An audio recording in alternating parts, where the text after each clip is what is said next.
Hello, my name is Jimmy Costello from the NX Product Marketing Team, and today I'm going to be going over a few tips that can greatly improve your productivity when using NX Join.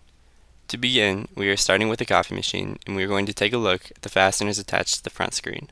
The first thing you may notice when looking at this part is that we do have two fasteners already attached to the screen.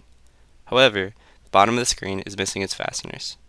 We can add these fasteners efficiently by utilizing the Transform Join tool. The Transform Join tool allows users to select a number of joins and then either mirror or translate them across the part. In uniform parts, this is very useful as it can save loads of time while ensuring that the joins are consistent throughout. Additionally, you may also notice under settings that there are boxes labeled Associative, Load Hardware, and Create Hole. The Associative box determines whether new joins will change when alterations are made to the original.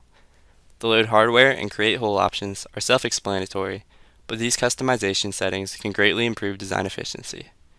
Now that our fasteners have loaded in with the hardware, the next two things we will look at involve verifying our joins came out as expected. We are going to use the Analyze Connections tool to see if our fasteners work as we intended. The Analyze Connections tool is a good way to review which bodies are connected by a join. As I select our two new joins and click Perform, a new group of joins pops up under Results. When I expand this selection, you can see a list of the bodies joined as well as which fasteners were a part of this group. Alternatively, if you'd prefer these fasteners to be sorted individually, we can uncheck the group results and each fastener is given its own section, but still shows the bodies they connect. The last tool that we will explore is actually not a direct part of NX Join, but can be a great instrument for analyzing if your joins will be feasible given certain standards for production.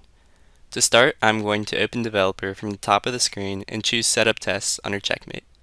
As you can see, there is a wide variety of options, but we are going to scroll to the bottom of this list where we will find a tab specifically for joins.